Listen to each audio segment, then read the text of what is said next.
संतोष देशमुख हत्या प्रकरणात विष्णू चाटे अटकेत आहे, मात्र त्याचा मोबाईल नाही. मग त्याचा मोबाईल गायब आहे.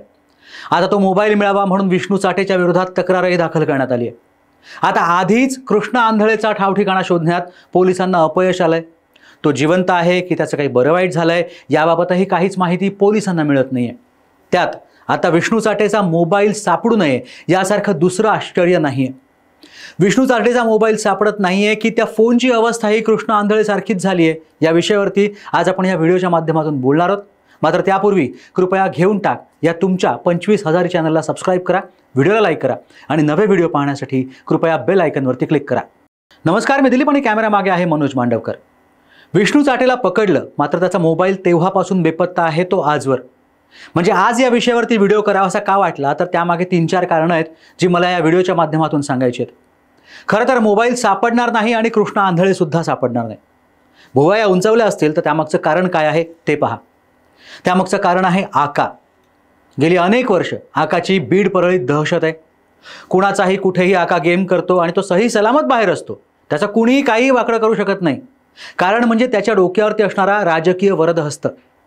दुसरं महत्त्वाचं कारण म्हणजे याच वाल्मिक कराडने गेली कित्येक वर्ष आपल्याला हवे ते पोलीस त्या पोलीस ठाण्यात नेमलेले आहेत.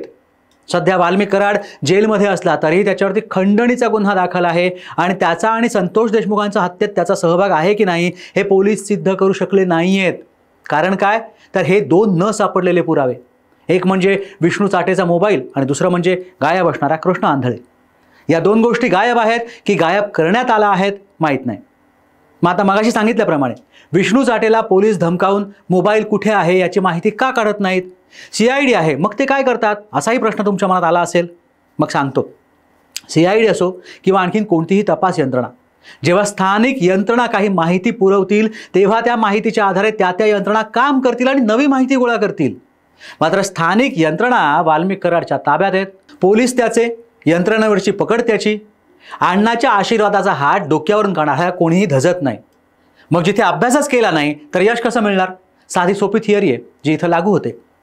वाल्मिक कराड खंडणीच्या आरोपात जेलमध्ये आहे, मात्र तो जामीनपात्र गुन्हा आहे हेही लक्षात घ्या. त्यामुळे आज ना उद्या तो सुटला तर आश्चर्य वाटायला अजिबात नकोय. बीड परळीच्या लोकांना गंगाखेडचा श्याम सुंदर मुंडे सुद्धा आठवत असेल. तोही असाच दे धमकी, कर खंडणी गोळा, मार याला त्याला मार अशा प्रकारचा होता. आज वाल्मिक कराड आहे, त्यानंतर दुसरा कोणी असेल? हे असे प्रकार मराठवाड्याला तसे नवे नाहीत. याला कारण तिथली गरिबी, तिथे नसणारे उद्योगधंदे. अहो हाताला काम नाही, मग आला काही प्रकल्प की माग खंडणी, पाडमोड दे, हे असं भीषण वास्तव मराठवाड्यात पाहायला मिळतं. विष्णू चाटेचा मोबाईल गायब होतो हा त्याच पार्श्वभूमीतून. कृष्णा आंधळे गायब होतो त्यामागे सुद्धा हीच पार्श्वभूमी आहे. गरिबी, बेरोजगारी आणि त्यातून येणारं फ्रस्ट्रेशन आणि मग पैसा मिळायला लागणारा हा असा गैरमार्ग. घेऊन टाक कोणाचंही समर्थन करत नाहीये. आरोपींना शिक्षा झालीच पाहिजे अशी घेऊन टाकची भूमिका आहे. मात्र येणाऱ्या काळात मराठवाड्यातली बेरोजगारी दूर झाली तर हे असे वाल्मिक कराड जन्माला येणार नाहीत. तिथला क्राईम रेट कमी होईल असं वाटतं.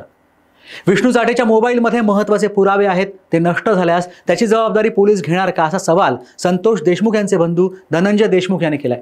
मात्र त्यालाही पोलीस प्रशासनानं काहीही उत्तर दिलेलं नाही. मंगळवारी सामाजिक कार्यकर्त्या अंजली दमानिया यांनी पुराव्यासह धनंजय मुंडे यांच्यावरती आरोप केले. मात्र ते आरोप आपली बदनामी करण्यात आलेले आहेत असं सांगून धनंजय मुंडे यांनी किती सहज हात झटकले ते पाहिलं तरीही राजकारणाची दशा आणि दिशा काय आहे याचा सहज अंदाज येतो. 2 महिने होतात तरी साधा फोन पोलिसांच्या हाती का लागत नाही हे आता तरी सूज्ञ दर्शकांनी ओळखलं असेल. संतोष देशमुख हत्या प्रकरणात वाल्मिक कराड अडकणार का? विष्णू चाटेचा गायब झालेला मोबाईल पोलीस शोधून काढणार का? कृष्णा आंधळेचा ठावठिकाणा पोलीस शोधण्यात यशस्वी होणार का? कृष्णा आंधळेकडे जे फोन होते ते पोलिसांना सापडणार का? व्हा व्यक्त घेऊन टाकच्या कमेंट बॉक्समध्ये. हा व्हिडिओ शेवटपर्यंत पाहिलात त्याबद्दल धन्यवाद.